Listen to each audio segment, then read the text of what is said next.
Number का chapter complete हो गया था।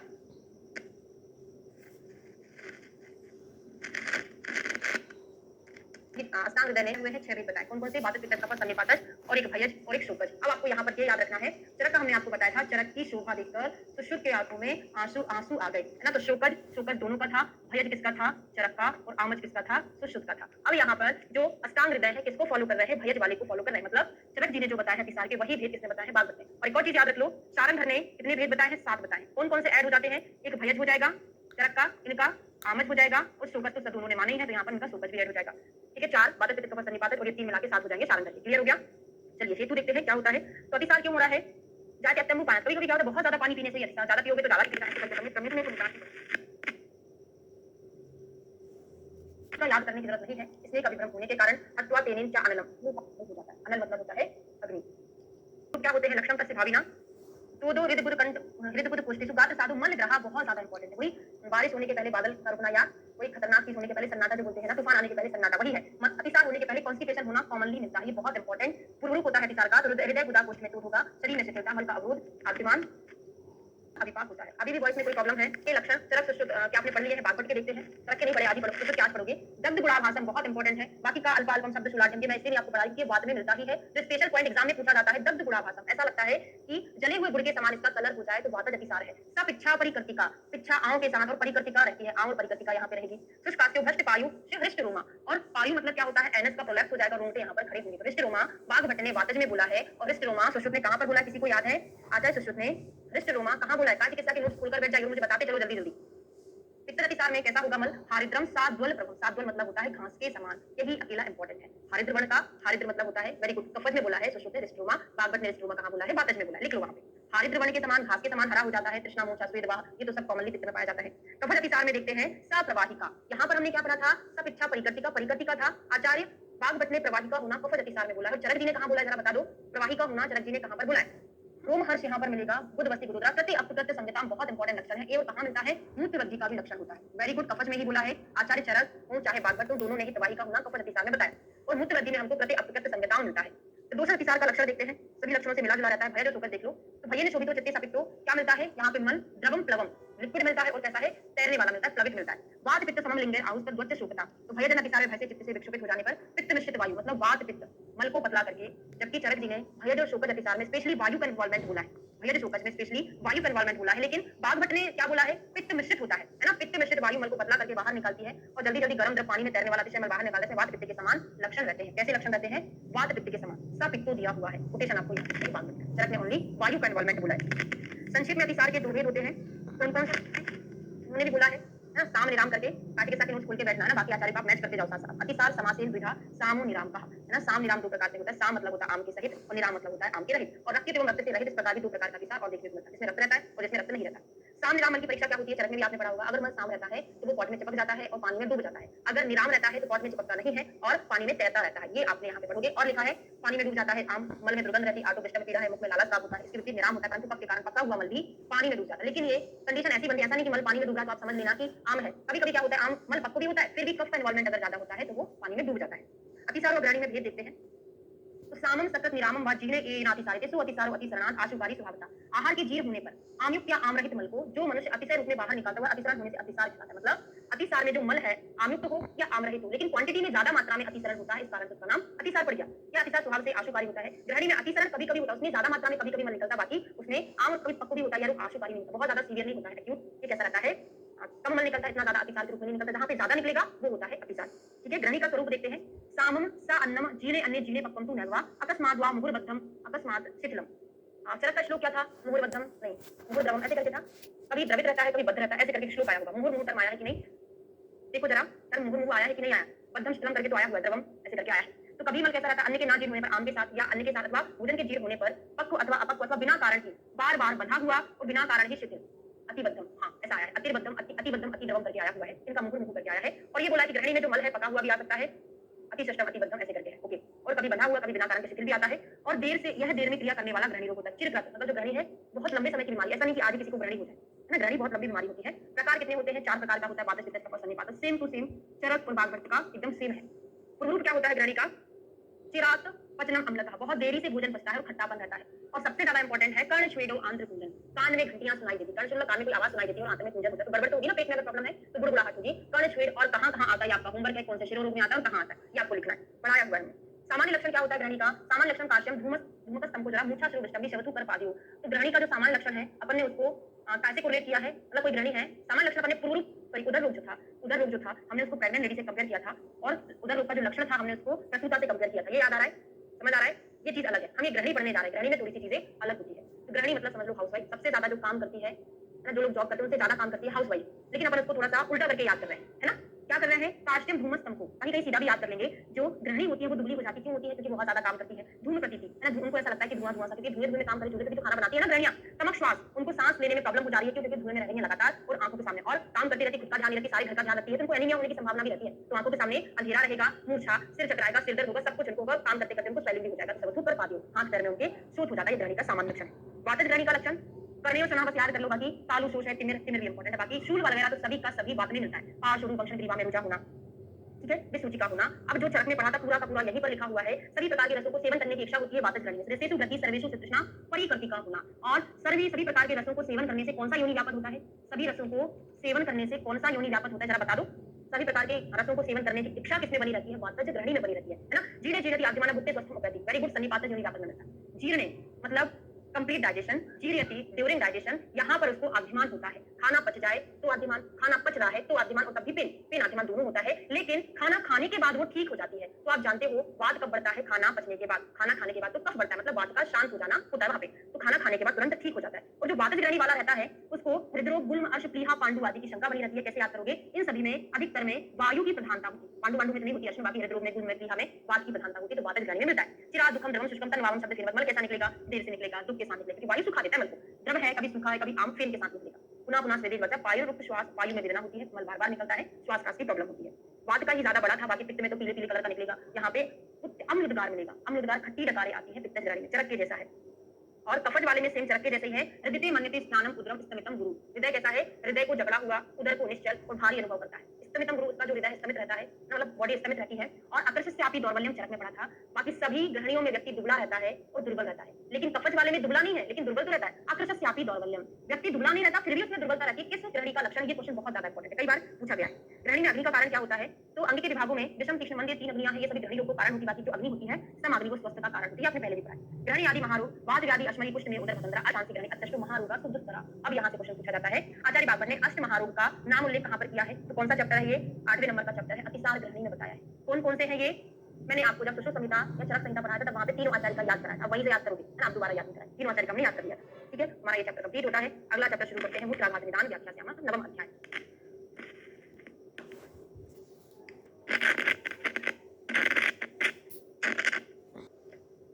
हमने जो अष्ट महारोग पढ़े थे वो कहाँ पढ़े थे? नामतः उल्लेख चरक जी ने कहाँ बताया था? चरक जी ने इंद्रिय स्थान के 9 नंबर चैप्टर में अष्ट महारोग के नामतः उल्लेख किया है। सुश्रुत ने सूत्र स्थान के 33 में किया हुआ है, और बागभट्ट ने कहाँ किया है? निदान स्थान के 8वें चैप्टर अतिसार ग्रहणी में किया है ना। ये रेफरेंस आप लिख लो।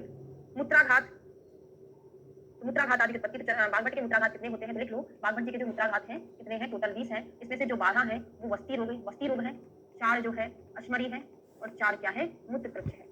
4 अश्मरी, 4 मूत्रकृच्छ, ठीक है? इस प्रकार से इनके टोटल मूत्राघात 20 हो जाते हैं। मूत्राघात में उन्होंने अश्मरी मूत्रकृच्छ को भी इंक्लूड किया हुआ है। मूत्राघात की उत्पत्ति कैसे होती है? यस तेरे प्रविशेन दोषा कुर्वन्ति विंशतिम मूत्राघातांत मेहाश कच्छान मर्म समाश्रयम। बोला है पाशव्या पुरते तुष्ण से अंदर, मतलब धीरे धीरे जैसे एक मटका होता है उसमें धीरे धीरे पानी रिश्ता रहता है, और लास्ट में मटके के नीचे क्या जम जाता है ना, कुछ भी जो धूल वगैरह होती है, ऐसे ही हमारी बस्ती में धीरे धीरे सेडिमेंटेशन होता रहता है। वहां पे क्या होता है?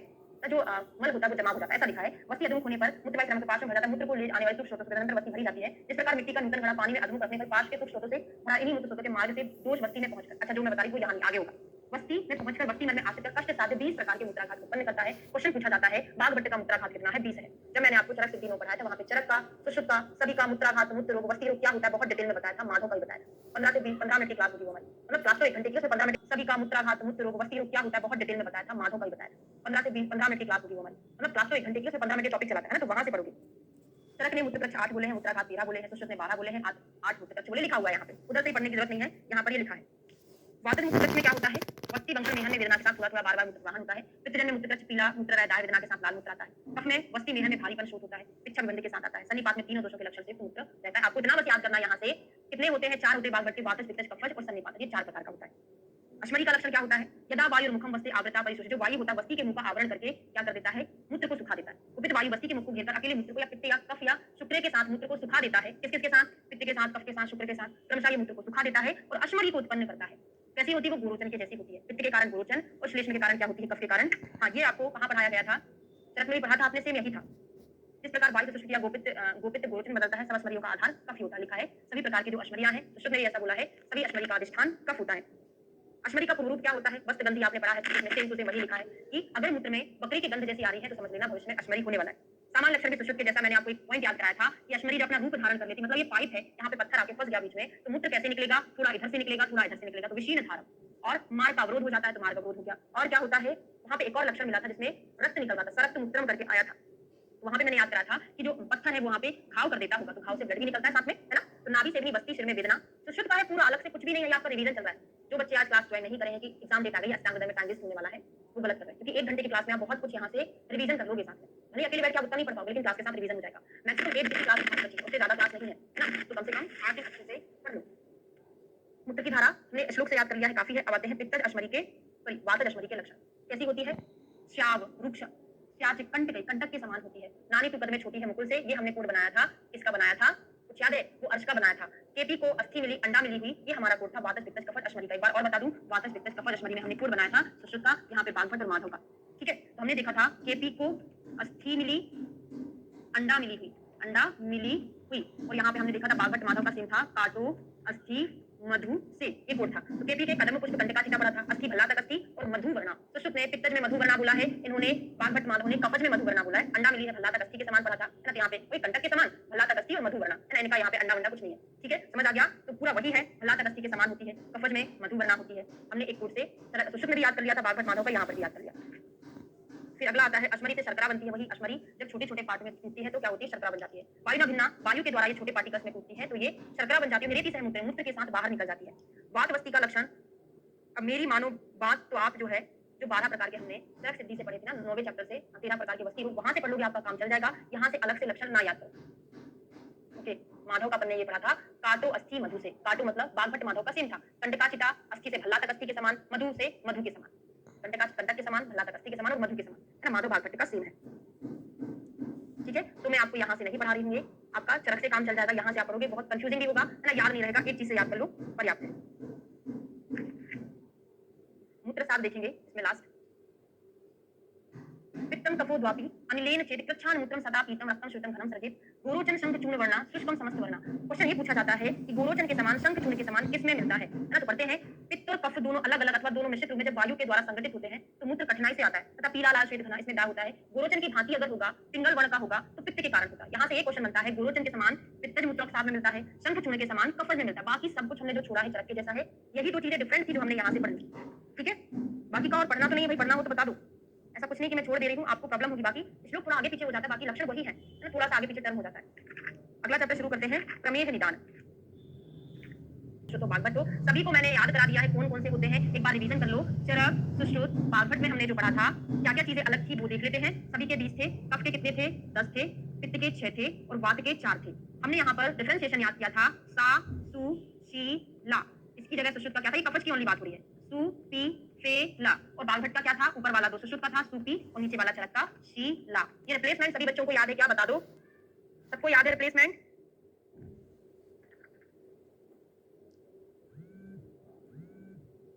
याद है? बस थोड़ी सी चीजें पित्त वाला बताएंगे। अब देखते हैं प्रमेय के सामान्य लक्षण। प्रमेय के सामान्य लक्षण, साध्य साध्यता तो वही है, सेम चरक का है। क्या चरक का है? साध्य, साध्य या परित्याज्य, साध्य है ना? कफ पित्त वायु प्रमेय प्रमेय क्रम से कफ के कारण साध्य, पित्त के कारण या फिर वायु के कारण असाध्य होता है। कफ साध्य है, पित्त याप है, वात का क्या है? असाध्य है। ठीक है, क्यों ऐसा होता है? समक्रियत्वात् महत्तित्वात्, जो वात वाला होता है क्यों असाध्य होता है? समक्रियत्वात्, सॉरी, समविषमक्रियत्वात् महत्तित्वात्, जो कफ वाला होता है वो समक्रिय होने के कारण साध्य है। याप क्यों है? विषमक्रिय होने के कारण याप है पित्तज, और असाध्य क्यों है? वातज महत्तित्वात् होने के कारण असाध्य होता है। ये चरक में भी हमने पढ़ा है।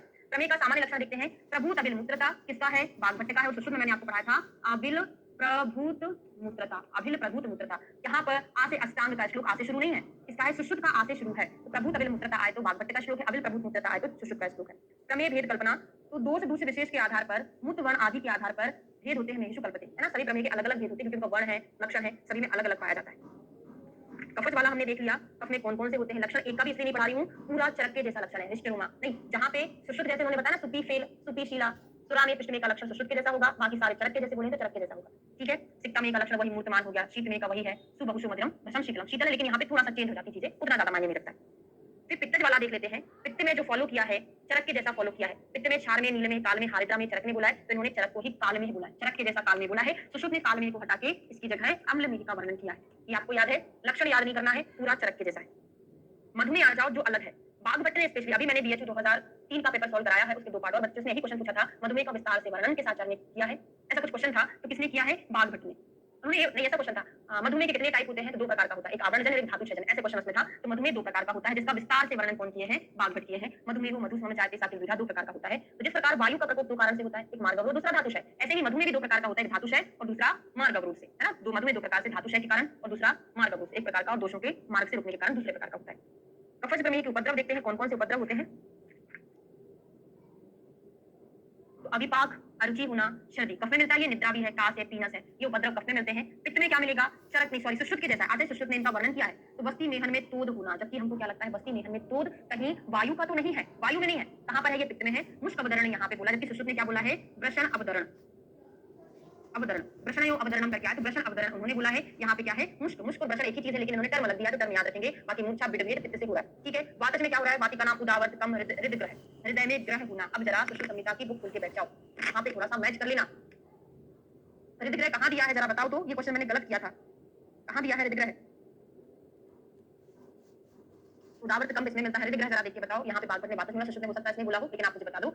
जकड़ जाना, रसों की लोलुपता, शोष, काश, श्वास, काश, श्वास, खांसी सर्दी अपन क्या पढ़ते हैं? खांसी सर्दी कहीं कफ में तो नहीं है, तो कफ में तो क्या है? काश है, भाई पीनस भी है, तो यहाँ पे काश श्वास करके आया हुआ है, वातज नहीं है, हृदय ग्रह, तो हृदय शूल कहाँ पर है?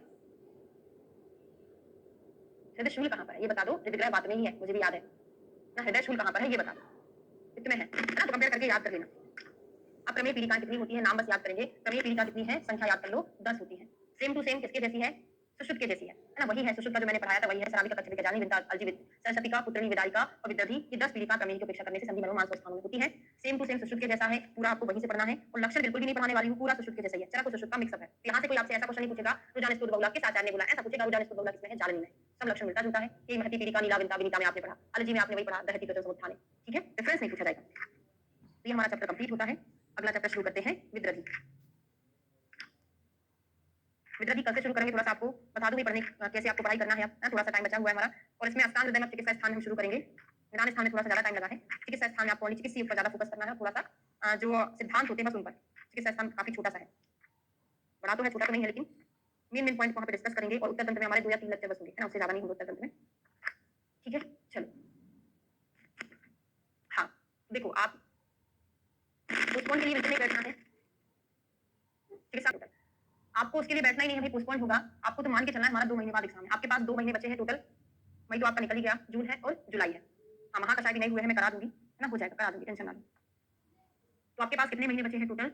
2 मंथ बचे हैं एग्जाम तक के, इसका मतलब आपके पास ओनली 1.5 महीना बचा हुआ है, 15 दिन तो ऐसा होता है कि जो हमारे इंपॉर्टेंट पॉइंट्स हैं उनको पढ़ने में, जो मेन टॉपिक उनको रिवीजन करने में निकल जाता है, 1.5 महीना आपके पास है भी, जून का और जुलाई के 15 दिन।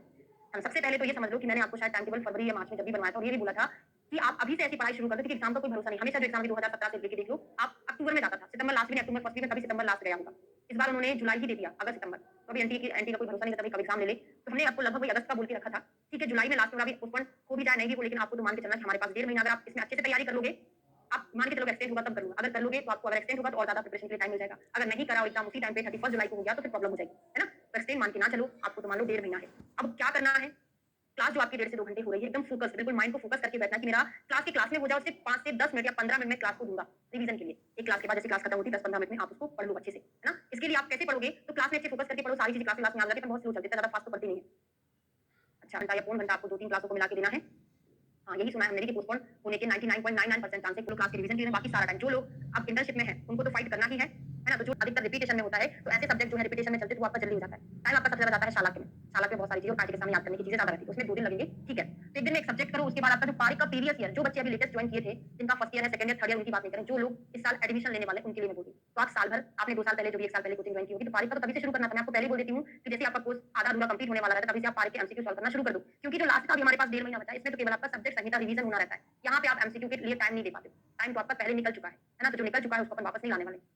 और जो मैं डेली अपलोड कर रही हूँ अभी 1.5-2 महीने में टारगेट बनाया हुआ मैंने, अधिकतर क्या 90% मैं वीडियो अपलोड कर दूंगी, तो उसको थोड़ा सा फास्ट करके सेटिंग में जाके उसको फास्ट नॉर्मल 1-2 ऐसे 1.2 करके स्पीड में आता है, 1.5 स्पीड टाइम टेबल बनवाया था, उसके अकॉर्डिंग आप अब टाइम टेबल के अकॉर्डिंग तो पढ़ाई करना, लेकिन अब स्पीड ज्यादा बढ़ा देना है। पहले आप थोड़ा आराम से पढ़ रहे थे, आधे घंटे में आप ब्रह्मगुण की रसायन के 2 पेज कंप्लीट कर पा रहे थे, आपको 4 से 5 पेज कंप्लीट करना है। आपका इस ड्यूरेशन में कम से कम 3 बार रिवीजन होना चाहिए। 15 दिन में, 1.5 महीने में 15 दिन में आपका एक बार संहिता भी हो जाए, सब्जेक्ट भी हो जाए। 15 नहीं तो 20 दिन मान लो, 15 दिन मान लो, बहुत अच्छे से हो जाना चाहिए। फिर जो 1 महीना बचा, उसमें फिर आपका 2 बार रिवीजन होना है। फिर जो 15 दिन बचेंगे आपके लास्ट के 15 दिन, उसमें आपको जो मेन चीजें हैं, जिसमें बहुत ज्यादा टाइम लगता है हमको, बहुत कठिन चीजें होती है उनको, और लास्ट के जो 3 दिन, 15 दिन में से 12 दिन ले लो, लास्ट के जो 3 दिन है, और एक दिन तो आपका रेस्ट में, बिफोर एग्जाम एक दिन पहले आपको बिल्कुल पढ़ाई नहीं करना, एकदम माइंड को रेस्ट देना है। और जो 3 दिन होता है उसमें तो आपको थोड़ा सा ये भी पढ़ लूं, वो भी पढ़ लूं, इस टाइम पे ना आपको दोस्तों से डिस्कशन करना, कुछ भी नहीं करना, केवल पढ़ाई पर फोकस करना है।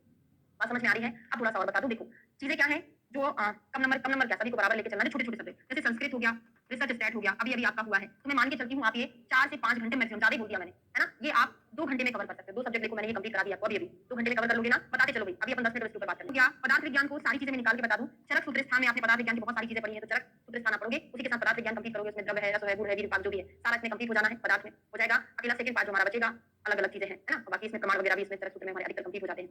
पदार्थ छोटा सा हो गया, फिर आ जाओ हिस्ट्री, हिस्ट्री को ले लो। आपने जो लघुत्रय पढ़ा है, बृहत्त्रय पढ़ा है, उसी से रिलेटेड हिस्ट्री है, हिस्ट्री में भी आपका कम से कम समय लगेगा। तो ये जो 4 सब्जेक्ट अपने छोटे-छोटे निकाल लिए हैं, अब आप बात आ जाओ शालाक्य तंत्र। बहुत इंपॉर्टेंट है शालाक्य तंत्र, टाइम ज्यादा लगता है, इंपॉर्टेंट बहुत है, इसमें आपको ज्यादा टाइम देना पड़ेगा, आराम से 2 दिन में आपका ये कवर होगा।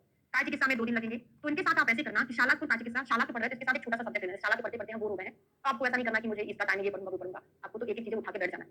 शालाक्य पढ़ते-पढ़ते बोर हो गए, चलो संस्कृत उठा के देख लेता हूँ, आधे घंटे में 1 घंटे में संस्कृत भी कवर हो गया हमारा एक सब्जेक्ट, शालाक्य हमारा चल ही रहा है। ऐसे काय चिकित्सा के साथ कोई भी एक छोटा सा कुमार गति ले लो, स्त्री प्रसूति ही ले लो, ऐसे करके पढ़ लो, या फिर आप ऐसे कर सकते हो सब्जेक्ट ले लो, साथ में एक ऐसे कर सकते हो सब्जेक्ट ले लो, साथ में एक संहिता का कोई भी स्थान ले लो साथ में, है ना? तो ऐसे करके जैसे-तैसे करके आपको टाइम ज्यादा देना पड़ेगा और स्पीड को थोड़ा सा बढ़ा के रखना पड़ेगा। एमसीक्यू का टाइम आपका निकल चुका है, अगर कोई बच्चा टाइम निकाल पा रहा है करने के लिए, तो पारिक के डेली 2 से 3 या 4 पेपर सॉल्व करो, है ना? निकालना तो पड़ेगा, क्योंकि आपका एमसीक्यू पारिक के जो प्रीवियस ईयर क्वेश्चन है, उन्हीं से बहुत सारे क्वेश्चन रिपीटेशन में आते हैं, तो एग्जाम तक अभी 3 बार तो हो जानी चाहिए क्वेश्चन। अब कोई क्वेश्चन मुझसे पूछना चाहता है तो पूछ लो, हैंड रेज कर दो, मैं एक बार बोल दे, मैं जैसे पेपर बनाती हूँ टेस्ट पेपर कि आपको चरक सूत्र स्थान से 25 क्वेश्चन निकाल के देना है, तो मैं कौन सी चीजें बनाऊंगी जो बहुत इंपॉर्टेंट होगी या जो थोड़ी सी मीडियम इंपॉर्टेंट होगी, उसको बनाऊंगी ना, तो इंपॉर्टेंट चीजें हमेशा इंपॉर्टेंट रहती है। एग्जामिनर वैसे फोकस पॉइंट से क्वेश्चन निकालता है, और डीपली जब बनाएगा तो भाई कुछ भी दे सकता है ना? तो ऐसा नहीं है, वो प्रीवियस ईयर अभी तक पूरा बहुत रिपीटेशन में होते हैं। हाँ, और कोई कुछ क्वेश्चन पूछना चाहता है पूछ ले, होते हैं मॉडल वाले क्वेश्चन रिपीट होते हैं। तो बस शारीरिक स्थान आप अलग से ना पढ़ो, सर ने जो पढ़ाया है मैं आपको थोड़ा पहले बता दूं, आपके दिमाग का कंफ्यूजन क्लियर कर दूं। जो हम शारीरिक स्थान पढ़ते हैं ना, उसमें आपसे ऐसे क्वेश्चन पूछे जाते हैं, क्या अस्थि की कितनी संख्या है, संघात कितने हैं, मर्म कैसे हैं, कौन से मर्म है, तो यहाँ पर आपका पूरा कंप्लीट हो जाता है, तो अलग से बुक से शारीरिक स्थान पढ़ने की जरूरत नहीं है। 15 दिन में 3 बार नहीं, 1.5 महीने में अपन को 3 बार करना है। 15 दिन में एक बार हो गया, फिर 15 दिन में एक बार, ऐसे करके 1.5 महीने में हमको 3 बार करना जरूरी है। जीके के क्वेश्चन वही 8 से 10 क्वेश्चन आते हैं, करंट भी उसमें इंक्लूडेड रहता है ना, आईएएस जीके से रिलेटेड रहता है। जनरल जीके ज्यादा नहीं पूछा जाता, एक आध क्वेश्चन आएगा तो आएगा, बाकी आईएएस जीके आपको पढ़ाया जाएगा क्लास में, उसी के नोट्स तैयार कर रही हूं अभी, है ना? 2 चीजें कर रही हूं, प्रीवियस ईयर क्वेश्चन पेपर कर ही रहे हैं हम, है ना? और साथ में जीके के नोट्स भी तैयार कर रहे हैं। आपके जो हिस्ट्री वाले नोट्स उसमें सर ने आपको आईएएस जीके काफी कुछ पढ़ा दिया है, उससे अलग जो अभी न्यू स्कीम लॉन्च हुई है उनके बारे में पढ़ेंगे। मॉडर्न आपको क्लास में पढ़ाया है ना, एनाटॉमी फिजियोलॉजी हो गया, ऑप्थेल्मोलॉजी मैंने ही आपको पढ़ाया है, एनाटॉमी का मुझे थोड़ा याद नहीं है ना, वो भी 2 दिन की क्लास है, अगर होगा तो करा दूंगी। सर्जरी नहीं पढ़ना है ना, उसमें ज्यादा आपको टाइम वेस्ट करना ही नहीं है। गायनी पढ़ लो, पीडिया सर ने पढ़ाई दिया है, गायनी पढ़ा दिया है, ऑप्थेल्मोलॉजी मैंने पढ़ा दिया, फिजियोलॉजी सर ने पढ़ा दिया, एनाटॉमी बचा होगा तो बचा होगा, नहीं तो सब कुछ हो गया है ना? उतना ही काफी, अगर बनेगा सभी से तो उतने में से बन जाएगा, नहीं तो उतने हाई लेवल के क्वेश्चन होते हैं, कितना भी आप दत्ता पढ़ लो भाई, है ना? खुराना पढ़ लो, ऑप्थेल्मोलॉजी की जो बुक है, मेडिसिन की मैथ्यू पढ़ लो, सब कुछ पढ़ लो, नहीं बनेगा। बहुत डीपली अगर क्वेश्चन आएगा किसी से नहीं बनेगा, तो उसकी टेंशन ना लो। अपन ने जो 80-90% तैयारी की है उसको कंठस्थ कर लो, 10% के पीछे मत भागो। 10% के पीछे भागोगे तो आपका जो 90% है वो छूट जाएगा, है ना? तो उसकी टेंशन आप ना लो। 5-10 मिनट मेडिटेशन करें। मानिए मैं ऐसा नहीं बोल रही कि मैं ऐसा कर लेती थी, मैं आपको बता रही हूँ कि मतलब मेरा टारगेट ये था जब मैं पढ़ाई करती थी, तो मैंने आपको पहले भी बोला था कि मैं कैसे पढ़ाई करती थी। एक मतलब जैसे भी क्लास होती थी, घर आते थे, उसको इतना अच्छे से पढ़ ले, उसको 8-10 दिन भूलना ही नहीं है, फिर उसका फिर से रिवीजन कर लो। तो मैं अपने हिसाब से बता दूं, मेरी 2 दिन में पूरी चरक कंप्लीट हो जाती थी, 1.5 दिन में सुश्रुत कंप्लीट हो जाती थी, और ज्यादा ज्यादा 1 या 1.5 दिन वही ये बागवट कंप्लीट हो जाती थी। मैं अपने हिसाब से 5 दिन में पूरा संहिता कवर कर लेती थी, और संहिता बाकी सब्जेक्ट में तो 1 दिन में अपन सालाक में थोड़ा सा टाइम लगता था, 1.5 दिन का काज के समय, बाकी छोटे-छोटे सब्जेक्ट 1 दिन में 2 या 3 कर लेती थी मैं अपने हिसाब से, है ना? अब आपकी कैपेसिटी आप कैसा करोगे? ओके, चलो हाँ चल रहा है। चैप्टर नंबर हमने 10 तक कंप्लीट कर लिया था, 11 से शुरू करेंगे। गणित कंप्लीट हो चुका है।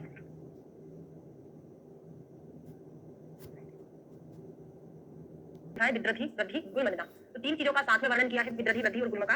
विद्रधि के भेद कितने होते हैं? 6 होते हैं, जो आचार्य सुश्रुत ने बताया है। विद्रधि वही बागवट ने बताया है। चरक में विद्रधि अलग से बताया, वही वादक के अकॉर्डिंग अलग बताया है, आप ध्यान करके अलग बताया हुआ है। तो 6 प्रकार की होती है। कौन-कौन सी होती है? तो क्या-क्या इसके दूसरे होते हैं? तो दुष्ट, त्वक, मांस, मेदो, अस्थि, स्नायु, अस्रक, कंडरा, आशय। जबकि सुश्रुत ने इतना सारा नहीं बताया। उनका क्या था? आचार्य सुश्रुत का त्वक, रक्त, मांस, मेद। त्वक, रक्त, मांस, मेद और अस्थि। तर्मामे करके याद किया तुमने। तर्मामे और अस्थि मतलब त्वक, रक्त, मांस, मेद, अस्थि था। यहाँ पे त्वक है, मांस है, मेद है, अस्थि, स्नायु भी है, रक्त भी है, कंडरा भी है। तो रक्त, ये कंडरा, स्नायु अलग से कुछ बताया हुआ है, ये बागवट का है। या शोको बहिरंतर्वा महामूलो महारुजा, इसकी जो मूल होती है गहरी होती है और वेदना ज्यादा होती है, तो अन्य आचार्यों ने बताया है। कितनी होती है ये? स्नता, षडहस्ता, विद्रति। षडह, षोडह करके लिखा है, षोडश नहीं है इसका मीनिंग, षड होती है, 6 होती है। कौन-कौन सी?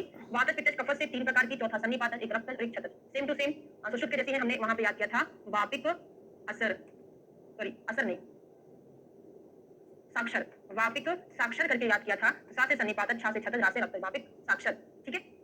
अब विद्रधि के दो भेद भी होते हैं। बाह्य विद्रधि होती है, आभ्यंतर विद्रधि होती है। तो बाह्य विद्रधि में क्या है? ग्रंथि वगैरह बनती है। बाल्मीकि व समुच्चय शीघ्रत अग्निशस्त्रवत। और अंतर विद्रधि में क्वेश्चन पूछा जाता है बाल्मीकि के समान किस प्रकार की विद्रधि होती है? तो आभ्यंतर विद्रधि के लिए आया है या तो सुश्रुत ने बोला है। सेम टू सेम सुश्रुत बागवट के एक जैसा है।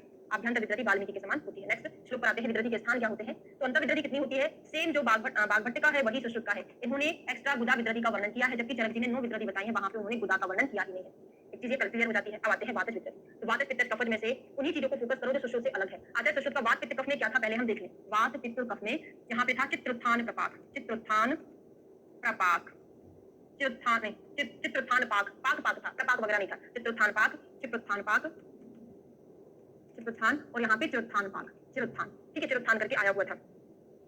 प्रपाक ही था, है ना, पाक नहीं था। प्रपाक ही था, है ना, मुझे याद आ गया। प्रपाक, प्रपाक सभी में बताया था। बागवट का क्या है? चिरोत्थान पाक, चित्रोत्थान प्रपाक और चिरोत्थान विपाक। अंतर इतना आ रहा है। बागवट का पित्त वाला तो सेम है। आपको समझ आ रहा है कि नहीं आ रहा? तो सूत्र याद है, चिरोत्थान प्रपाक, चित्रोत्थान प्रपाक, चिरोत्थान प्रपाक। इनका क्या होता है? यहाँ पर भी चिर है तो चिरोत्थान पहले आएगा, पाक सेम टू सेम ये हो जाएगा चित्रोत्थान प्रपाक, और यहाँ पे चिरोत्थान विपाक करके हो जाएगा, है ना, चिरोत्थान विपाक हो जाएगा। पाक, प्रपाक, विपाक करके याद करोगे। बाकी का सुश्रुत के जैसा है। कोई भी आंसर नहीं दिया। मैंने क्या पूछा था? आपको समझ आ रहा है कि नहीं आ रहा? क्लियर हो पा रहा है? सुश्रुत का और बागवट का क्लियर है कि नहीं है? रक्त विद्रधि आता है सुश्रुत के अकॉर्डिंग ही है, बिल्कुल सेम टू सेम। कृष्ण स्फुट आवृता वहां पर भी था। इसमें पित्त के समान लक्षण मिलते हैं, परंतु स्त्रियों में अंतर विद्रधि भी होती है। रक्त विद्रधि केवल वहां होती है, इसमें अंतर विद्रधि भी होती है। ठीक है, चलो सुश्रुत के जैसा ही है। क्षत विद्रधि देखते हैं कैसी होती है। तो अगर कोई शस्त्र से चोट हमको लग जाता है तो शस्त्र आदि के चोट लगने से अथवा अन्य क्षत के सेवन करने से वायु से प्रेरित शक्ति उष्मा रक्त के साथ पित्त को कुपित करती है। पित्त रक्तजन विद्रधि के लक्षण वाली होती है। तो यहाँ पर ये क्वेश्चन पूछा जा सकता है, क्षत विद्रधि में तो क्षत अगर लगेगा तो आपको पीड़ा होगी। क्या होगी? पीड़ा होगी। हमने कोड बनाया पी फॉर पित्त, आर फॉर रक्त। तो पित्त रक्त इसमें दोष होता है क्षत विद्रधि में, पीड़ा करके याद करोगे। उत्पत्ति भेद से विद्रधि देखते हैं। उत्पत्ति भेद से विद्रधि तो देखिए, नाभि से ऊपर भाग की विद्रधि पकड़ने और फूटने पर कहां से निकलेगी? मुख से। नाभि के नीचे अगर विद्रधि है वो अधो मार्ग से। नाभि की विद्रधि गुदा और मुख दोनों से निकलती है। ये तो हमने वहां पर ही पढ़ा था। ठीक है, अगले श्लोक पर आते हैं विद्रधि की साध्य साधता। तो सन्निपात जो विद्रधि है वो असाध्य है। इसके अलावा कुछ स्पेशल स्थानों पर होने वाली विद्रधि भी असाध्य होती है, जैसे पक्व विद्रधि। कहां पर? हृदय नाभि वस्ती, ये हमारे त्रिमर्म कहलाते हैं। भिन्नो अंतर वही रेवा और पक्वा शांता सरन वक्तात क्षीण से उपद्रवान्विता। और जो विद्रधि वक्त से निकल रही है ना, हृदय नाभि वस्ती उत्पन्न होकर पकी हुई तथा पक्कर बाहर या अंदर विधि विद्रधि असाध्य है। पक्कर अंदर बहती हुई अथवा क्षीण पुरुष में एवं उपद्रव युक्त मुख से या बाहर बहने वाली विद्रधि असाध्य। कुछ कंडीशन भी दिए हैं और कुछ स्थान भी दिए हुए हैं, है ना। हृदय नाभि वस्ती त्रिमर्म में होने वाली, अगर वो भिन्न हो जाती वो, और मुंह से जिसका स्राव निकल रहा है वो, और जो क्षीण विद्रधि होती है, क्षीण व्यक्ति को होने वाली विद्रधि असाध्य होती है। अब स्त्रियों में स्तन विद्रधि स्पेशली बागवट ने बताया है। यूट्यूब पे सर्च कर लो ना, नहीं मिला क्या? पीजी आयुर्वेद योजनम, यूट्यूब को सर्च करना ना, वहां पे आपको मिल जाएगा। स्क्रॉल करोगे मिल जाएगा, जब मुझे याद रहेगा तो मैं शेयर कर दूंगी। ठीक है, स्त्रियों में स्तन विद्रधि आचार्य बागवट अष्टांग हृदय और अष्टांग संग्रह ने बताया। स्पेशली अष्टांग हृदय अष्टांग संग्रह ने स्तन विद्रधि का वर्णन किया और किसी आचार्य ने नहीं किया है। हाँ, 13 मिनट का ही होगा। अगर 13 मिनट का है मैं देख लूंगी, है ना। 13 मिनट का नहीं होगा, बहुत डिटेल में पढ़ाया मैंने, देख लूंगी। तो सूता नाम गर्भिणा नाम वा संभवित शवतु घना स्तने सदुग्धे अदुग्धे बाह विद्रधि लक्षणम नारी नाम सूक्ष्म वक्त्रात्व कन्या ना सच जायते। स्तन विद्रधि इसी प्रकार से प्रसूता अथवा गर्भवती स्त्रियों में होता है। किसमें होता है? प्रसूता या गर्भवती स्त्रियों में दुग्ध युक्त या दुग्ध रहित स्तन की विवृत सिराओं में पहुंचकर बाह विद्रधि के लक्षणों से एक निविड़ शोथ उत्पन्न करता है। इसको स्तन विद्रधि कहते हैं। स्तन सिराओं का मुख सूक्ष्म होने से उनमें स्तन विद्रधि नहीं होती है। और क्वेश्चन पूछा जाता है कन्याओं में स्तन विद्रधि क्यों नहीं होती? क्योंकि वहां पे जो सिराएं होती हैं वो समृद्ध द्वार वाली होती है, विवृत द्वार वाली नहीं होती। इस कारण से कन्याओं में स्तन विद्रधि नहीं होती है। अब आता है वृद्धि रोग। वृद्धि रोग सेम टू सेम सुश्रुत के जैसा है। कितने भेद बताए थे? सुश्रुत जी ने 7 बताए थे, इनके वही है। क्या कोड बनाया था हमने? वापिक रमे मुआ, वापिक रमे मुआ, और जो मे मुआ था वो इसका था चरक का। चरक की 3 थी। डिकोडिंग कर लो। वातज, पित्तज, कफज, रा फॉर रक्तज, मे फॉर मेदज, मु फॉर मूत्रज, आ फॉर आंत्रज। वापिक रमे मुआ। और यहाँ पे जो मेदज मूत्रज आंत्रज है, आंत्रज को उन्होंने ब्रग्न भी बोला है। आंत वृद्धि की जगह ब्रग्न बोला है, तो आंत्र को ब्रग्न भी आप लिख लो तो चरक का स्पेशली याद हो जाएगा। आंत्रज को मॉडिफाई करके ब्रग्न नाम दे दिया है। ठीक है, निदान पढ़ने की जरूरत ही नहीं है। अब बात वृद्धि, अब देखो सेम टू सेम सुश्रुत का पढ़ लो चाहे यहाँ पढ़ लो। वात पूर्ण द्रति स्पर्शो रुक्षो करके आ रहा है, ये थोड़ा सा अलग है बागवट का। वात वृद्धि में उन्होंने वात पूर्ण द्रति स्पर्शो नहीं बोला। वात पूर्ण द्रति स्पर्शा शूथा कहाँ आता है? वात पूर्ण द्रति स्पर्शा श्रोथा कहाँ पर आता है? ये आता है संधिवात में। वाग्भट ने सुश्रुत से अलग टर्म बोला है, वात गुण गति स्पर्शो, वृक्षो जो है वात वृद्धि का है। पित्तज वृद्धि में सेम सुश्रुत के जैसे बोला है, अकुडुम्बर संकाशम। कफज वृद्धि में गुरु स्निग्धो कंडुमान कठिनो अल्परूप, जैसा रहता है, थोड़ा सा सॉलिड रहता है। हाँ, रक्तज वृद्धि में कृष्ण स्फुट आवृता, पित्त वृद्धि के समान लक्षण वाला सुश्रुत के जैसा है। मेदो वृद्धि में नदुस ताल फलोपमम, ताल फल के समान होता है, आता है सुश्रुत के जैसा ही। सब कुछ सुश्रुत का है, अलग से अकेला वाग्भट का याद कर लो, वात गुण गति स्पर्शो वृक्षो करके आया हुआ है। मूत्र वृद्धि का देखते हैं। मूत्र वृद्धि अंबोधि पूर्ण गतिवत शुभम, अंबोधि करके आया हुआ है, जबकि अंबु पूर्ण कहां पर आया है? अंबु पूर्ण किसने बोला है? ये सुश्रुत ने बोला है। यहाँ पे अंबो बोला है, वहां पे अंबु बोला है। अंबु मतलब जल होता है, दोनों का मतलब एक ही होता है। और मूत्र कच्छाम अदाता बलया फलकोशया, फलकोश में क्या हो जाता है? बलय, बलय मतलब क्या होता है? झुर्रियां, फलकोश में नीचे झुर्रियां पड़ने लगती है, मूत्र वृद्धि का लक्षण होता है। अंबोधि करके आपको रेफरेंस याद करना पड़ेगा वाग्भट का। अगला है आंतवृद्धि। आंतरिक वृद्धि का निदान क्या है, नहीं पढ़ना है। अंतवृद्धि असाध्य है, इसमें बात वृद्धि के समान हमको चिकित्सा करना चाहिए। थोड़ा सा ये वाला भी पढ़ लो, क्योंकि यहाँ पे क्वेश्चन जो बनेगा उसको मैं बताने वाली हूँ। वात को कहा शीतल जल से स्नान करने से ऊपर कारणों से वायु, जब क्षुद्रांत के भाग को मोड़कर, क्या लिखा है? क्षुभितो क्षुद्रांत अवयवम यदा, इन्होंने क्षुभितो अन्य क्षुद्रांत, छोटी आंत का अवयव करके बोला हुआ है। आप प्रीवियस ईयर के क्वेश्चन, प्रीवियस अभी जो पीएससी का पेपर हुआ था, हिमाचल पीएससी का पेपर, उसमें क्वेश्चन आया हुआ था, उसमें मैंने चरक सुश्रुत और वाग्भट का तीनों का विद रेफरेंस लेके सॉल्व कराया, किसने क्षुद्रांत बोला, किसने वृद्धांत बोला, किसका मतलब क्या है, वो सारा एक्सप्लेन किया हुआ है। तो आप हिमाचल पीएससी का पेपर देखना, यूट्यूब पर डाला हुआ है, इसी 2023 में हुआ था। हाँ हाँ, एचपीएससी का पेपर हुआ था, मैंने सॉल्व कराया है ना। चौथे पांचवें नंबर का क्वेश्चन होगा, आप उसमें से देख लेना ना। क्षुद्रांत का एक भाग चला जाता है वंशन संधि में ग्रंथि के आकार का, तो उन्होंने क्षुद्रांत बोला है। स्थूलांत एतरस से करके, स्थूलांत एतरस से करके आता है सुश्रुत का, तो उन्होंने स्थूलांत और एतरस का मतलब होता है क्षुद्रांत भी। सुश्रुत ने स्थूलांत क्षुद्रांत दोनों बोला है। अब रेफरेंस थोड़ा सा वहां से देख लो, ठीक है। चलो अब यहाँ पे आंत वृद्धि में कैसी होती है? असाध्य, जिसकी चिकित्सा वात वृद्धि के जैसी करते हैं, चरक के सुश्रुत के जैसा ही है। गुल्म के लक्षण और भेद देखते हैं। गुल्म के प्रकार चरक और सुश्रुत ने 5 बोले हैं, वातज पित्तज कफज सन्निपातज रक्तज। वाग्भट के जो गुल्म है कितने होते हैं? 8 होते हैं। कैसे 8 होते हैं? वही वातज पित्तज कफज, फिर द्वंद्वज हो गया, सन्निपातज हो गया और एक आर्तव, तीनों 3 6 और एक 7, और यहाँ पे आर्तवजन्य कितना हो जाएगा? 8। वातज पित्तज कफज सेपरेट 3, द्वंद्वज 3 तो 6 और सन्निपातज 7वां और आर्तवजन्य जो होता है वो 8वां होता है। निदान क्या होते हैं? निदान तो नहीं पढ़ना है। स्पर्शोपलब्ध्यम गुल्माख्यम उपलुप्तम ग्रंथि रूप, उपलुप्त मतलब होता है तैरता है, कि रक्त से मिलकर कुपित हुए महाश्रोत में पहुंचकर ऊपर और नीचे के मार्ग को रोककर प्रथम शुरू उत्पन्न करके गुल्म उत्पन्न करते हैं। ये स्पर्श द्वारा विज्ञेय है, उन्नत एवं ग्रंथि रूप दोष गुल्म कहलाता है। यहाँ पे अकेला लास्ट वाला कोटेशन याद करना, स्पर्श होने वाला रहता है, गुल्म के स्वरूप का रहता है, ग्रंथि के आकार का रहता है, वो गुल्म कहलाता है। वातज गुल्म के लक्षण देखते हैं। तो स्वतंत्र स्वाश्रय दुष्टा परतंत्र पराश्रय, स्वतंत्र स्वाश्रय दुष्टा परतंत्र पराश्रय, पिंडितत्वात्, पिंडित के समान रहता है। और क्या बोले हैं? वस्ती नाभि हृदय पाश में इसका स्थान रहता है। तो देखिए समझिए क्या बोला है? कर्षणाद कफाविद पित्त मार्ग आवरण हमने नहीं पढ़ा, क्योंकि वायु का प्रकोपक निदान बताया है, उसके आगे का इंपॉर्टेंट है कि पक्वाशय में दूषित होने पर स्वतंत्र होकर, पराश्रय अमाशय आदि होने पर परतंत्र रहकर स्पर्श द्वारा जानने, मतलब स्वतंत्र परतंत्र का मीनिंग जानते हो। पक्वाशय में ऑलरेडी वायु का स्थान रहता है, तो पक्वाशय में अगर गुण होगा तो स्वतंत्र कहलाएगा। अमाशय में वायु का स्थान नहीं होता है, अमाशय में अगर गुण होगा तो परतंत्र किसी और के घर में होना कहलाएगा, है ना। तो स्वतंत्र परतंत्र आदि होता है, स्पर्श द्वारा जानने होता है, मूर्ति की भांति होने से गुल्म कहा जाता है। यह गुल्म वस्ती नाभि हृदय दोनों पाश मतलब 5 स्थान इसके बताए हुए। क्लियर हो गया? समझ में आ गया? उपद्रव देखते हैं वातज गुल्म के क्या होते हैं। रूप से कृष्णत्व का आदित्व, जो त्वचा आदि होती है वो रूप हो जाती है, कृष्ण हो जाती है। चलत्वाद अनिल से चल भी रहती है। अनियत रूपित संस्थान स्थान वृद्धि क्षय व्यथा, मतलब ये अनिश्चित रहती है, क्षय वृद्धि जो होती है कभी बढ़ जाती है कभी भी घट जाती है, क्योंकि आप जानते हैं वायु का स्वभाव होता है विषम रूप से होना। और पिपीली का व्याप्ति बहुत इंपॉर्टेंट है, चीटियां चलती हैं ऐसा हमको लगता है, तो अधिकतर वायु में ही हमने ये पढ़ा हुआ है ना। क्या होता है? गुल्म चीटियों से व्याप्त प्रतीत होता है और स्फुरण और तूर उसमें होता है। तो चल वाला अनिश्चित, उसका रूप आकृति अनिश्चित होती है, पिपीलिकाएं लगना, ये सब वायु का स्पेशल लक्षण होता है जो हमको वायु में मिला है। पित्त कफ का याद ही नहीं करना, द्वंद्वज का याद नहीं करना, आवाज आई आप रक्तज गुल्म को याद करें।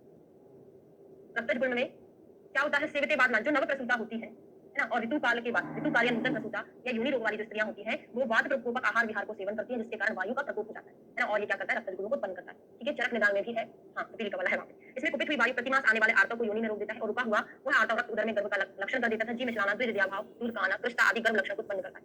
निदान याद रखोगे, अब हम पढ़ते हैं लक्षण, बहुत इंपॉर्टेंट है। विभेदक निदान पूछा जाता है, डिफरेंशियल डायग्नोसिस पूछा जाता है रक्तज गुल्म में और गर्भ में। तो चरक में क्या लिखा? स्पंदिते पिंडिता वेव ना अंगे चिराग सशूला सम गर्भलिंगम, बोला है कि स्पंदन तो गर्भ में भी होता है, रक्तज गुल्म में भी होता है। फिर अंतर क्या होता है? तो गर्भ में जब स्पंदन होता है वो सेम फ्रीक्वेंसी के साथ होता है, उतनी उतनी देर देर बाद हो रहा है, एक एक सेकंड बाद जितना फ्रीक्वेंसी होती है हार्ट बीट जैसे चलती वैसे चलता है। लेकिन यहाँ पे पिंडिक वत स्पंदन होता है, कभी ज्यादा हो गया कभी घट गया, इस टाइप से पिंड के समान स्पंदन होता है, अंगों में स्पंदन नहीं होता, कभी कभी देर से भी स्पंदन हो जाता है।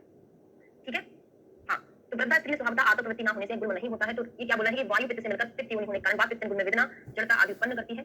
गर्भ में रक्त गुल्म की विशेषता देखते हैं। ना चा अंगे गर्भ, यहाँ पे गुल्म की जो फड़कन होती है गर्भ की भांति हाथ पैर आदि अंगों का अनुभव नहीं होता। यहाँ पर गुल्म में जो स्पंदन होता है पिंड के समान होता है, लेकिन इसमें हमको पैर हाथ आदि अंगों का फीलिंग ही नहीं होती। ना अंगे गर्भवत, इसमें गर्भ का हमको सेंसेशन नहीं होता, मतलब हम स्पर्श नहीं कर सकते। इस सूरत त्यागी शूलवान, यहाँ पर वेदना रहती है, गुल्म पिंडाकार रहता है, कभी कभी बहुत देर में स्पंदन होता है। तो कदाचित स्पंदते चिराग, देर से स्पंदन होता है, जबकि गर्भ में रेगुलर उतने टाइम बाद ही स्पंदन होता है। ना चार से बढ़ते कुक्षी गुल्मा एवं वर्धते, यहाँ पे जो कुक्षी होती है अगर रक्तज गुल्म है तो उतना जो सेम फ्रीक्वेंसी के साथ गर्भ एब्डोमेन का एनलार्जमेंट हो रहा था वो नहीं होगा, वो सिर्फ गर्भ में होगा। ये स्पेशल डिफरेंशियल डायग्नोसिस होता है। अंग उसके महसूस नहीं होते, पिंड के समान होता है, पूरा अंग उसका स्पंदन नहीं करता है, केवल पिंड के समान स्पंदन होता है। ठीक है, यहाँ पे अंग भी महसूस नहीं होते। गुल्म विद्रति का भेद, सब गुण अपने दोष, अब ये नहीं पढ़ाऊंगी, पूरा सुश्रुत के जैसा है। ठीक है, अब गुल्म के प्रारूप प्रारूप पूर्व रूप देख लेते हैं क्या है। उद्गार बाहुल्य, डकार बहुत ज्यादा आएगी। पुरीशबद्ध मतलब कॉन्स्टिपेशन मिलेगा। प्रत्य शामत्व आंत्र पूजन, शामता आंत्र में पूजन मिलेगा, ये बहुत इंपॉर्टेंट, आंत्र में पूजन। आदोपाद्यमान आपत्ति, आपत्ति खाना नहीं पचेगा। शक्ति मासन गुल्म से वदंती चिन्हम, भोजन किए होने का असहनशीलता, तृप्ति असहनशीलता आसामत आंत्र में गएगा। आदोपाद्य पाद शक्ति का हुआ, ये गुल्म के पूर्व रूप होते हैं। चलो कई इंपॉर्टेंट, बात उतना इंपॉर्टेंट नहीं है। ये चैप्टर हमारा कंप्लीट होता है। मन का चैप्टर है उदर। तो उदर निदान बहुत ज्यादा इंपॉर्टेंट श्लोक है। रेफरेंस के लिए पूछा जाता है कि आचार्य ने बताया हुआ है। रोगा सर्वे अपनी मंदाग्नो सुतराम उदरानी, सभी प्रकार के जो रोग हैं मंदाग्नि से होते हैं और यहाँ पर उदर रोग तो विशेष रूप से मंदाग्नि से होता है। किसका रेफरेंस है? आचार्य बागवत का रेफरेंस है। ऐसे ही कुछ माधव नहीं बुलाए। अजीरान मलिनेश चांदने जायंती मल, अजीर में और मलिन आहार का और आप सेवन करते हैं, धीरे धीरे मल का संचय उदर में अधिक रूप से होता जाता है और इस प्रकार से उदर रोग उत्पन्न करता है। तो चिरकाली निकलते दोषों के संचय से अथवा पुरीश मूत्र आदि के अधिक संचय से उदर रोग उत्पन्न होता है। उदर रोग की संप्राप्ति सेम चरक के जैसी है, वही है ऊर्ध्वा वाहिनी अंबु वाहिनी। क्या है? यहाँ पर जलवाही स्रोत का इन्वॉल्वमेंट है, लेकिन वहां पे चरक ने क्या बोला था? स्वेदवह और अंबुवह करके बोला था ना, ऐसे बोला था। हाँ, स्वेदवह नहीं, रसवह स्वेदवह जो था ज्वर में, और यहाँ पे स्वेदवह और अंबुवह था किसमें? चरक में। ठीक है, यहाँ पर उन्होंने अंबुवह बोल दिया। जलवाही स्रोत ऊपर नीचे से अरूपता है। और प्राण अग्नि अपान, तो वहां पर भी दूषित था, यहाँ पे अपान लिखिए, जलपान नहीं अपान। प्राण अग्नि अपान का दूषण यहाँ पर भी होता है। और यहाँ पे जो दोष है इसके मध्य में आश्रित होते त्वचा और मांस, सेम टू सेम चरक का है। यहाँ पर अकेला याद कर लेना, इन्होंने एक ही स्रोत बोला है, चरक के दो है, बाकी यहाँ पर सिमिलरिटी है, सेम टू सेम है। उदर रोग के लक्षण क्या होते हैं? मैंने आपको उदर रोग के लक्षण प्रेग्नेंट लेडी नहीं, सॉरी, प्रसूता से याद कराया था, आफ्टर डिलीवरी से याद कराया था कि इसका जो उदर होता है कैसा श्रिंक टाइप का हो जाता है, बहुत ज्यादा लार्ज रहता है, लार्ज रहता है। डिलीवरी के बाद क्या हो जाता है? उसको अपनी पोजीशन में आने में जो स्किन होती है बहुत लूज हो जाती है, तो अपने इस टाइप का याद किया था। आफ्टर डिलीवरी क्या क्या प्रॉब्लम होती है वो सब हमने कोरिलेट करके याद किया था। ठीक है, शुष्क तालुष्ट बहुत ज्यादा चिल्लाती है भी, है ना, तो क्या हो रहा है? उसका तालुष्ट सूख जाता है। और पैर में सूजन ओनली, पैर में सूजन प्रेगनेंसी में रहती है, लेकिन हाथ पैर में सूजन आफ्टर डिलीवरी हो जाती है। याद किया था? पूर्व रूप में केवल पैर में सूजन थी, आफ्टर डिलीवरी उसका पैर और हाथ दोनों में सूजन रहेगी, उदर में भी रहेगी। और आफ्टर डिलीवरी क्या हो जाएगा? नष्ट चेष्टा बलहारा, चेष्टाएं बल सभी चीज का कम हो जाएगा व्यक्ति, और कैसी हो जाएगी? दुबली हो जाएगी और आद्यमान होगा। ठीक है, ये अपन ने उदर रोग का लक्षण आफ्टर डिलीवरी प्रसूता से कोरिलेट करके याद किया था। स्वेदवह रसवह जो होता है वो इसमें ज्वर में होता है। स्वेदवह रसवह ज्वर में, और रसवह और स्वेदवह और अंबुवह होता है इसमें। स्वेदवह दोनों में कॉमन रहता है, ज्वर में रस हो जाता है, यहाँ पर अंबु हो जाता है। पूर्व रूप क्या देखते हैं? प्रेग्नेंट लेडी से याद किया था। क्षुधा नाशो, भूख नहीं लगती है, विदा होता है, खाना अच्छे से नहीं पचता है, वो जानती नहीं खाना पच रहा है कि नहीं पच रहा है, तो जीना जीना जाना थी, खाना जीना जीना व्यक्ति करके अपने पड़ा था, खाना पच रहा है कि नहीं पच रहा, खाते जाती है, सहितन सहते नाचा, बहुत ज्यादा पेट भर के यहाँ पर खाना वो नहीं खा पाती। ठीक है, ये भी अपने पूरा याद किया था, और बाकी याद नहीं करना है। राजी जन्म बलि नाशो, यहाँ पर बलियों का विनाश हो जाता है। ठीक है, रिंकल्स जो होते हैं उधर में नहीं होते, क्योंकि प्रेग्नेंट लेडी का ऐसा होता है, वहां पर रिंकल्स नहीं मिलते। वातोदर का देखते हैं। जलोदर में देखो, जलोदर का मैंने इसलिए नहीं याद कराया, जलोदर भिन्न उदर रोग के समान लक्षण, ये नहीं याद करना है। वातोदर में आ जाओ। आद्यमात गति शब्दवत, आद्यमात गति शब्दवत महतम, तो आद्यमात गति कहाँ पे है? वातोदर में है। सुश्रुत में भी पढ़ा था, चरक में भी पढ़ा था, पारिक की जो इक्की कंपाइलेशन है वहां पर इससे रिलेटेड जितनी भी फैक्ट है अपन ने सारे वहां पर याद किया ना कोड के साथ। पित्त का श्लेष्म का ना पढ़ो, तो दोषज का आ जाओ, ये भी वही है। दोषज इसको हम दूसरी उदर बोलते हैं। इसका निदान क्या पढ़ा था? ऐसी स्त्री जो अपने मतलब जो खुद के मल रज आदि को मिलाकर किसी को भोजन में देती है ना, तो उसको दूसरी उदर हो जाता है, मतलब दूषित चीजों को मिलाकर देती है। स्त्री दत्त स्त्री के द्वारा रज मल गर्विश आदि किसी को देती है तो दूसरी विष का ये निदान, निदान से क्वेश्चन ज्यादा पूछा जाता है। और शीघ्र पाकम सुदारुणम, बहुत कठिन होता है इसको ठीक करना। हाँ, और यहाँ पर ये पढ़ा था कि शीत वात आवर्दर्शनी, मतलब ठंडी के समय पर ये ज्यादा बढ़ जाता है। त्रिहोदर नहीं पढ़ने वाले हैं यहाँ से, पूरा का पूरा सुश्रुत के जैसा है ना। बद्धोदर भी वैसा ही वैसा है, वो कुछ छात्रति वहां पर भी पढ़ा था हमने। छिद्रोदर में कुणक गंधी आता है, यहाँ पे सुश्रुत में विटस गंधी बोला है। मल संगो अरुचि, वहां पे विटस गंधी, मल की गंध आती है, यहाँ पे गोपुच्छ की आकृति का होता है। छिद्रोदर वही कुणक गंधी होती है। ठीक है, तो पढ़ने की जरूरत सी नहीं लग रही है, क्योंकि ये सब कुछ वैसे का वैसा लक्षण है, थोड़े बहुत श्लोक चेंजेस है तो आपको समझ आ जाएगा। जलोदर में भी पढ़ा था हमने, अधिक अम्बुपान, बहुत ज्यादा पानी पीने से अग्नि मंद हो जाती है। और क्या है? तोय पूर्ण गति स्पर्शास होता है, जबकि बाकी आचार्य ने क्या बोला है? उदक पूर्ण गति स्पर्शास होता, उदक पूर्ण गति बोला है, इन्होंने उदक का नाम चेंज करके तोय बोल दिया। तो ये रेफरेंस के लिए क्वेश्चन बन सकता है किस आचार्य का है? तो तोय पूर्ण गति स्पर्शास शब्द प्रक्षोभ वेपथु बागभट्ट का है। और महत स्निग्धम स्थिरम आवृत्ति नाभि, माधव का क्या है? महत स्निग्धम, महत परिवृत्त नाभि करके आता है, माधव का आता है ना, महत परिवृत्त नाभि से सुश्रुत का आता है। इनका क्या है? स्थिरम आवृत्त नाभि, मतलब इवर्टेड अम्लाइकस, इवर्टेड अम्लाइकस है ना, तो क्या बोल रहा है? हाँ, बड़ा इससे स्थिर और उल्टी हुई चारों ओर से गोल वाला, हाँ वो इवर्टेड अम्लाइकस ही मिलता है। Advance stage of ascites, ascites की जो एडवांस स्टेज होती है उसमें इवर्टेड अम्लाइकस मिलता है। और इन्वर्टेड अम्लाइकस क्या होता है? स्माइलिंग फेस रहता है, initial stage of ascites. Smiling face अम्लाइकस जो होता है इनिशियल स्टेज ऑफ असाइटिस, जलोदर की प्रारंभिक अवस्था में मिलता है। और ये जो इवर्टेड मिलता है वो एडवांस स्टेज ऑफ असाइटिस, बड़ी वृद्ध अवस्था में जलोदर की इवर्टेड अम्लाइकस बाहर निकली हुई मिलती है। कभी आप बेड साइड क्लिनिकल पढ़ोगे उसमें आपने पढ़ा ही होगा, है ना। उदर की साध्य साधता सेम सुश्रुत के जैसा है, रिवीजन कर लो। वात पित्त कफ, ध्यान रखना यहाँ सन्निपातन नहीं है, वात पित्त कफ प्री उदर, फिर उसके बाद सन्निपात उदर है, उदक उदर है। नहीं तो हम यहीं पर गलत कर देते हैं, हमारा क्रम क्या था? वात पित्त कफ सन्निपात, ऐसा नहीं है। वात पित्त कफ प्री हो सन्निपातक उदर, उत्तर कष्ट साध, मतलब सबसे ज्यादा कष्ट साध यहाँ पर दक उदर होगा। ठीक है, और लास्ट के जो बद्ध उदर और छतुदर होते हैं 15 दिन के उपरांत क्या होते हैं? प्रच्छव यथुत्रम पक्षात्रम प्राय अपरिहता, हता मतलब मारक होते हैं, उपरांत मानते नहीं है, मारते हैं, मतलब ये असाध्य होते हैं लास्ट के दो। उदर रोग जन्म से ही कष्ट साध होता है, तो सुश्रुत में पढ़े थे सारे उदर रोग जन्म से ही कष्ट साध होते हैं। अगला चैप्टर शुरू करते हैं, पांडु रोग शोफ विसर्प निदान। अब बागवट ने मतलब कोई लॉजिक नहीं बताया, कोई भी चैप्टर किसी के साथ ही बता दिया, जैसे देखो पांडु रोग दे दिया, शोथ को समझ में आया, लेकिन विसर्प के साथ बता दिया। एनीमिया में क्या होता है? जनरली यहाँ पर शोथ हो जाता है, तो हो सकता है उसकी वजह से शोथ। आपको ब्लैक ब्लैक तो नहीं दिखा है, लाइट पांडु रोग का लक्षण क्या होता है? सुषुप्ते कोपनेर्मला तत्र अनिलेन बलिना चित्तम पित्तम हृदि स्थितम ध्वनि दशा संप्राप्य आप यहाँ से याद करो श्लेष्मा त्वक रक्त मांसानी श्लेष्मा त्वचा रक्त मांस प्रदूष्य अंतर आश्रय। यहाँ पर कौन कौन सी चीजें दूषित हो रही है? त्वक रक्त और मांस दूषित होता है। पांडु में आपने क्या पढ़ा है? पांडु में ममता और माता किसने पढ़ा था? बताओ जरा, ममता और माता अर्श में पढ़ा है क्या? अर्श में पढ़ा। उसने क्या कोड बनाया था? इसमें क्या कोड था? मुझे मांस रक्त और त्वचा, मांस रक्त और त्वचा पढ़ा था। हाँ, वो सर ने आपको पढ़ाया था मारक। ठीक है, प्रदूष्य अंतर आश्रय तो याद रखना है आपको। त्वचा मांसी और प्रकृति त्वची वर्णन प्रथम विधान। अब पांडु हारिद्र हरितान वर्ण का हो जाता है। कामला में मार पड़ा था। ठीक है, तो बीच में से पित्त कफ त्वचा रक्त मांस को दूषित करके त्वचा में नाना प्रकार के पांडु हरित वर्णों को उत्पन्न करता है। अब पांडु के भेद कितने होते हैं? आज प्रीवियस ईयर का क्वेश्चन 2004 का तैयार किया, कल सॉल्व कराएंगे। बीएचयू 2004 2003 तक हो गया। अब पूरा बीएचयू की सीरीज चलेगी बहुत लंबी, है ना। 2004 तक 2 पार्ट हो जाएंगे अपलोड। तो पांडु रूप के भेद पूछे थे वहां पे, तब हमने वहां पे सभी का याद कर लिया। चरक का बाघभट्ट का बिल्कुल सेम है। 5 बोले हमने। मृतिका भक्षणजन्य दोनों ने बताया है। सुश्रुत ने 4 बताए हैं। कौन सा नहीं माना है? मृतिका भक्षणजन्य पांडु को नहीं माना। सन्निपात को तो माना है, सन्निपात को माना है, इसको नहीं बोला है। मृतिका भक्षणजन्य पांडु का वर्णन नहीं किया है उसने। ठीक है, पांडु रोग का प्ररूप क्या होता है? चरक के जैसा है कि पांडु अगर किसी को होने वाला है तो उसका हृदय में पाल्पिटेशन होता है, धक-धक होता है, हृदय में स्पंदन होता है। और रुक्षता, त्वचा उसकी कैसी हो जाती है? रुक्ष हो जाती है। आपने रक्त के क्षय में पढ़ा है ना एक लक्षण, पांडु मतलब रक्त का क्षय। उसमें स्फुटन रुक्षा त्वचा करके त्वचा रुक्ष हो जाती है, यहाँ पर वही बोला है। और अरुचि पीत मूत्र मूत्र पीला होगा, स्वेदाभाव अल्प वहनीता, अग्नि भी मंद हो जानी है और पसीना भी इसमें नहीं आएगा। स्वेदाभाव क्योंकि जो पित्त है वही रक्त है। रक्त की कमी मतलब पित्त की कमी मतलब स्वेद की भी कमी। हाँ, स्वेदाभाव और अग्नि भी कैसी हो जाएगी? मंद हो जाएगी। भक्षणजन्य पांडु में क्या लक्षण मिलता है? बाकी का ये नहीं पढ़ रहे हैं। मृतिका में हमको शून्य नाभि पाद आस्मेहन, कहां-कहां पर स्वेलिंग होता है? नाभि में, पैर में, मुख में और मेहन, 4 जगह स्वेलिंग होता है। और मृतिका भक्षणजन्य पांडु अगर हाँ किस मिट्टी से होता है? ये चरक के जैसा है। कषाय से वायु का प्रकोप, ऊषर मिट्टी खाने से पित्त का, मधुर मिट्टी खाने से कफ का। ये एग्जाम में पूछा गया है किस प्रकार की मिट्टी का सेवन करने से कौन सा दोष प्रकोपित होता है? तो मधुर कफ रहता है, ऊषर में पित्त हो जाएगा और वायु किससे प्रकोपित होता है? कषाय से प्रकोपित होता है। ठीक है, और जो मल का क्या करता है उसमें उनको कृमि निकलते हैं, पुरुष में कृमि निकलते हैं। मृतिका भक्षणजन्य पांडु में याद कर लो, मिट्टी खाने से, मिट्टी में क्या होगा भाई? कीड़े भी तो हो सकते हैं, तो मिट्टी खाने से कीड़े पेट से बाहर निकलेंगे। अब आता है कामला।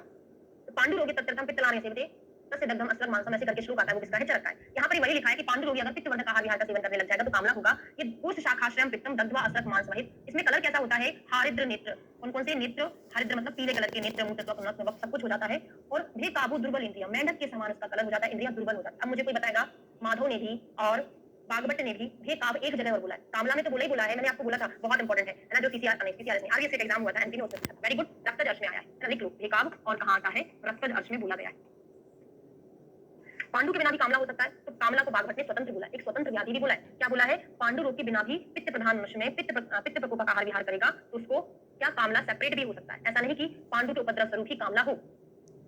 ठीक है, चल इसकी उपेक्षा करने से क्या हो जाता है? कुंभ कामला। तो उपेक्षा करने पर, कामला की चिकित्सा न करने पर वही धीरे धीरे कुंभ कामला परिवर्तित हो जाता है। और कुंभ कामला क्या होता है? तथ्य साध्य होता है। अच्छा, बेकाब हतोजस्वी होता है। हालिमा क्या? हालिमा को हमने याद कराया था कि हल चलाने से बीपी बढ़ जाता है। कि तुम्हें हल चलाएंगे धूप में तो बीपी बढ़ जाएगा, मतलब वात पित्त हो जाता है। और हालिमा खांसी शुरू कर देना, हरित श्याव पीतत्व, हरित श्याव कलर का रहता है।